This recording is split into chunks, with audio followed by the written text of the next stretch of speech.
तो आज आपका जो है मधुरम इंटरनेशनल स्कूल की तरफ से पहला ऑनलाइन क्लास है।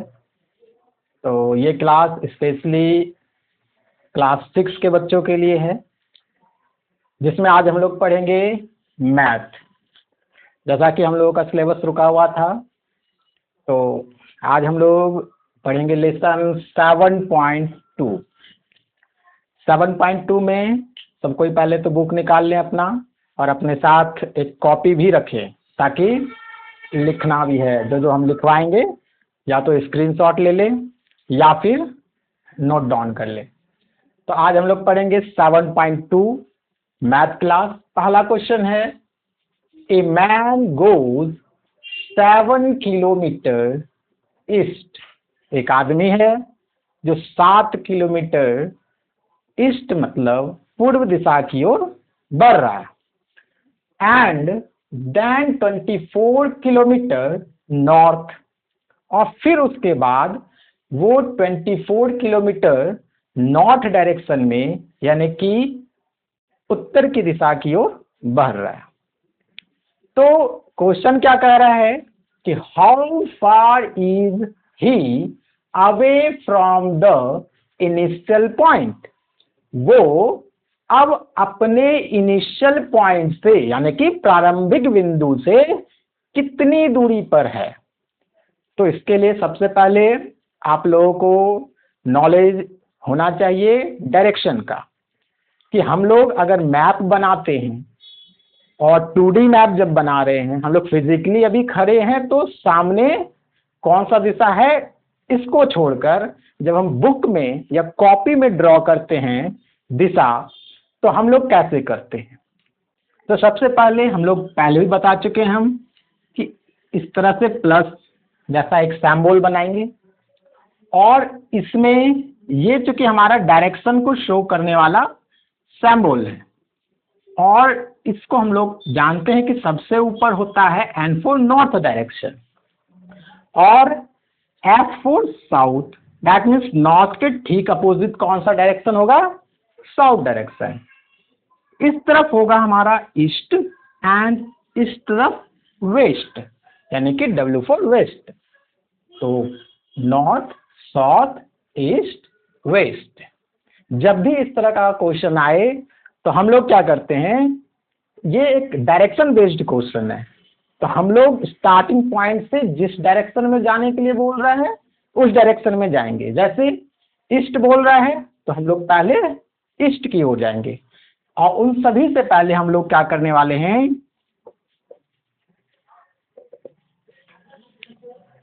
किसी एक पॉइंट को पिक करेंगे। जैसे हम सपोज करते हैं कि ये पॉइंट क्या है, ए। इस पॉइंट का नाम ए बोल दिए, ये बिंदु ए है। अब कोई भी आदमी या कोई भी कौन है, एक आदमी ही है, मैन है, तो ये आदमी यहां से चलना शुरू कर रहा है। ये मान लेते हैं एक आदमी है, ये आदमी पॉइंट ए से चलना शुरू करेगा। कहां जाएगा, तो सबसे पहले ईस्ट में जा रहा है, बोल रहा है कि 7 किलोमीटर ईस्ट, यानी कि ई फॉर ईस्ट, पूर्व दिशा की ओर। तो कैसे बढ़ेंगे, यहां से हम लोग चलेंगे 7 किलोमीटर, मान लेते इतना होगा, कोई एग्जैक्ट डिस्टेंस नहीं लेना, 7 किलोमीटर चल गया। अब क्या करेंगे, अब ये मान लेते हैं पॉइंट बी पर आ गया। ए से शुरू किया था, ये इनिशियल पॉइंट, जो जिस बिंदु से प्रारंभ करता है वो इनिशियल पॉइंट कहलाता है। तो ए क्या हो गया, इनिशियल पॉइंट। यहां से चलना शुरू किया और बी तक पहुंचा। ये कितना दूरी पहुंचा, 7 किलोमीटर, यानी 7 किलोमीटर चला। क्यों इधर गए, हम लोग ऊपर भी जा सकते थे, इधर भी जा सकते थे, नीचे भी जा सकते थे, लेकिन हम इस डायरेक्शन में ही क्यों गए, क्योंकि बोल रहा है 7 किलोमीटर जाना है। कहाँ, ईस्ट में। ईस्ट यानी पूर्व दिशा की ओर। तो यहाँ पे मान लेते हैं कोई अगर आदमी है खड़ा भी, जब भी कोई आदमी स्टार्टिंग करेगा तो ये हमारा करेगा इस बिंदु पर। अब यहाँ से वो चल रहा है ईस्ट की तरफ, यानी कि पूर्व की तरफ। इसीलिए देखो यहाँ पे हम लोग क्या किए, एक डायरेक्शन बनाए हैं। डायरेक्शन ईस्ट की ओर है, तो हम लोग इसी तरफ गए। ठीक है, अब आगे क्वेश्चन पढ़ते हैं। And then 24 kilometre north. अब कहाँ जाएगा? यहाँ से 24 किलोमीटर नॉर्थ के तरफ। नॉर्थ कहाँ है? ये नॉर्थ ऊपर की ओर जा रहे हैं, तो हम लोग अभी बी पे हैं। बी से 24 किलोमीटर नॉर्थ यानी कि ऊपर की ओर जाएंगे। कितना? 24 किलोमीटर। जितना था लिख लिया हम लोग। अब हमको कह रहा है कि जो इनिशियल पॉइंट यानी कि पॉइंट ए है, और अभी हम पहुंचे कहाँ? बी तक गए। बी से मान लेते हैं सी पॉइंट पर पहुंचे। ठीक है, तो अब इनिशियल पॉइंट से अब जो हम फाइनल पॉइंट पास पहुंचे हैं वहां तक की दूरी बोल रहे हैं। तो ऐसे सवाल को ऐसे नहीं करना कि ए से बी और बी से सी, दैट मीन्स 7 + 24 नहीं करना है, दोनों को जोड़ना नहीं है, इससे गलत हो जाएगा। हम लोग जब भी चलते हैं तो चाहते हैं कि कहीं अगर पहुंच रहे हैं तो कम से कम दूरी में पहुंच जाए। तो हम क्यों इतना घूमकर जाएंगे? हम जब भी जाएंगे तो कैसे जाएंगे? तो शॉर्टकट लेंगे। जब भी जाते हैं तो शॉर्टकट लेते हैं। शॉर्टकट मतलब क्या हो गया? एकदम ऐसा डिस्टेंस चुनेंगे जो बिल्कुल ही नजदीक हो। तो आप सोचिए कि हम अगर ए से बी तक जा रहे हैं और बी से सी तक जा रहे हैं, ये तो घुमावदार रास्ता हो गया। तो हम क्या करेंगे?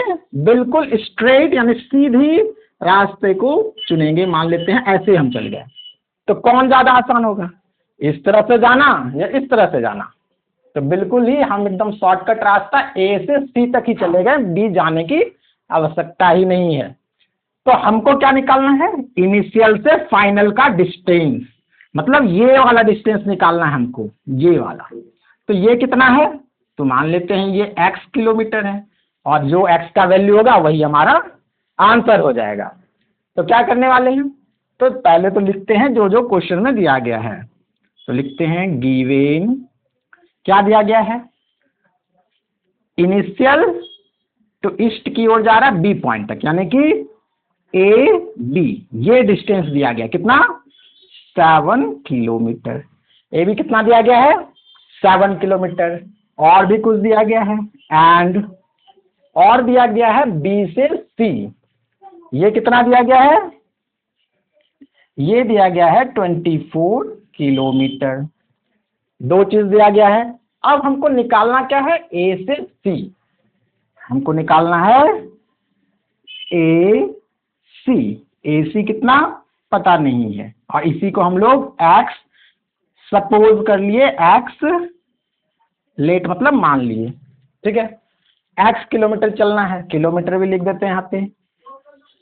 तो एक्स किलोमीटर यानी एक्स का वैल्यू तुमको निकालना। कैसे निकालेंगे एक्स का वैल्यू?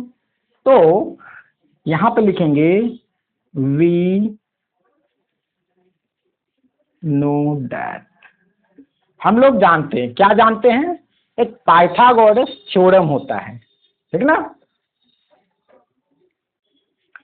पाइथागोरस थ्योरम क्या कहता है कि ये जो हाइपोटेनस, ठीक ना, ये जो हाइपोटेनस कहते हैं इसको, और ये जो है 90 डिग्री का यहाँ पे एंगल बनता है। जब भी ऐसा बने तो ये बी सी परपेंडिकुलर कहलाएगा, ए सी हाइपोटेनस कहलाएगा, और ए बी बेस कहलाएगा। पहले भी पढ़ चुके हैं इसको।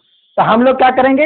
एक फॉर्मूला आता है कि हाइपोटेनस, ठीक है, हाइपोटेनस मतलब ए सी, इसका स्क्वायर ये बराबर होता है बेस का स्क्वायर और परपेंडिकुलर के स्क्वायर के सम का, यानी कि A B square plus B C का स्क्वायर।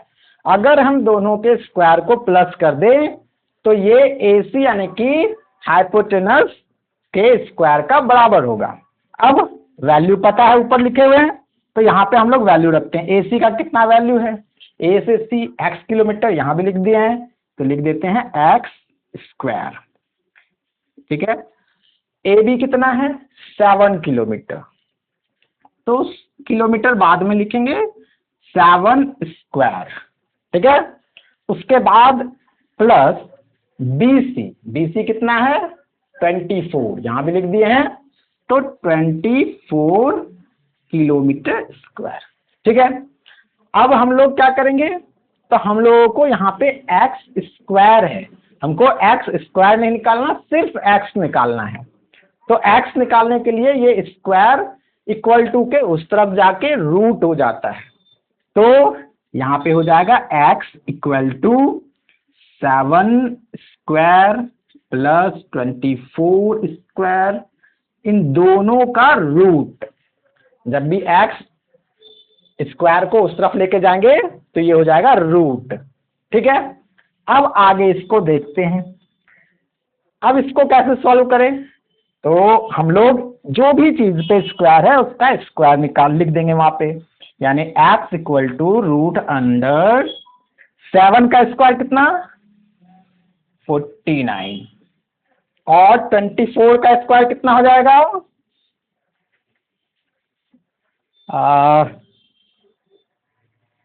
76।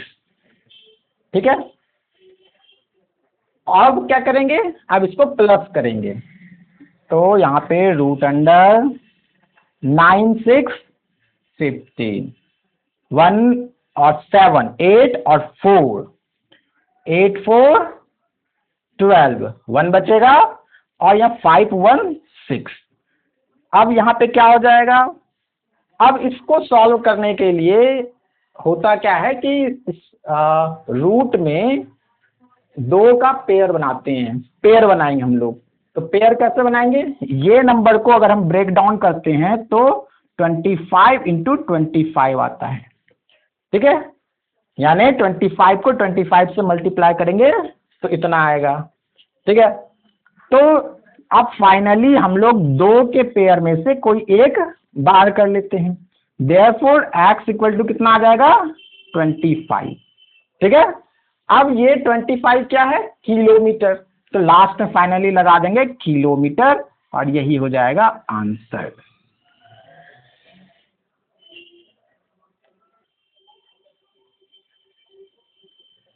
अब हम लोग चलेंगे क्वेश्चन नंबर 2 में। Question number 2, in a right angled triangle one side is equal to 5 centimetre. एक राइट एंगल ट्रायंगल है, राइट एंगल ट्रायंगल कैसा होता है पता है, इसका एक साइड वन साइड कितना है 5 सेंटीमीटर एंड और the other equal to 12 centimetre, और दूसरा साइड कितना है 12 सेंटीमीटर। तो बोल रहा है find out length of the third side, तो तीसरा साइड कितना बड़ा होगा। अभी तुरंत एक सवाल पढ़े जिसमें जो हम ट्रायंगल बनाए थे वो राइट एंगल ट्रायंगल ही था, तो इसी को हम लोग दोबारा पढ़ रहे हैं। ठीक है, तो देखते हैं। तो हमको क्या निकालना है, find out length of the third side, तीसरे साइड का लेंथ निकालना है। तो सबसे पहले फिगर बनाएंगे हम लोग, सॉल्यूशन लिखते हैं।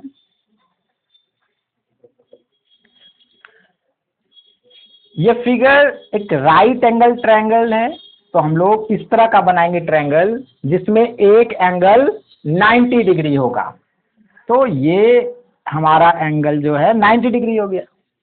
ठीक है, इसमें बोला जा रहा है पहले तो ये ट्रायंगल कैसा है राइट एंगल्ड है, दूसरा वन साइड, एक साइड कितना है ये है 5 सेंटीमीटर।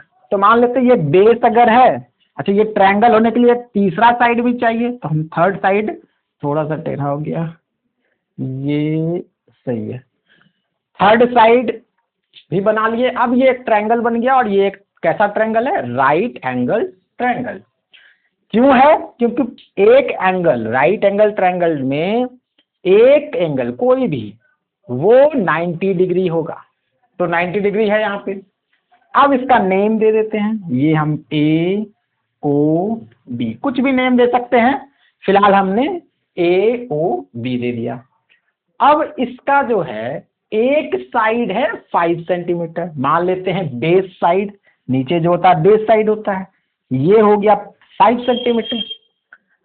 और आगे पढ़ेंगे कि and the other equal to 12, other मतलब और एक दूसरा साइड, दूसरा साइड क्या, तो दूसरा कोई भी साइड, ये या ये, हालांकि 12 सेंटीमीटर दिया, हम पहले ये ही ले लेते हैं 12 सेंटीमीटर।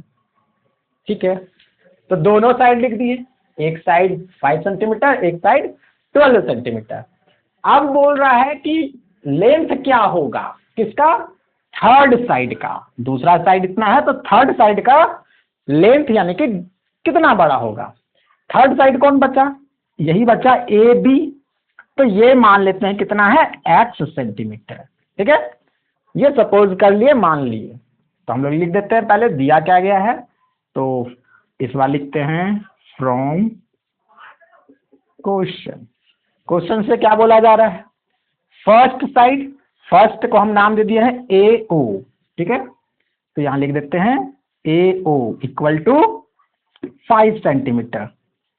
ठीक है, और क्या दिया गया है, और एक चीज दिया गया है एंड ओ बी या फिर बी ओ, अल्फाबेटिकल लिखेंगे बी ओ, ये कितना दिया गया है 12 सेंटीमीटर। ठीक है, अब हम लोग क्या करेंगे, अभी तुरंत हमने अभी बताया पिछले सवाल में पाइथागोरस थ्योरम, जिसमें क्या होता है, दो साइड दिया रहता है, तीसरा साइड निकालने के लिए फॉर्मूला होता है। तो फिर से वही लिखेंगे,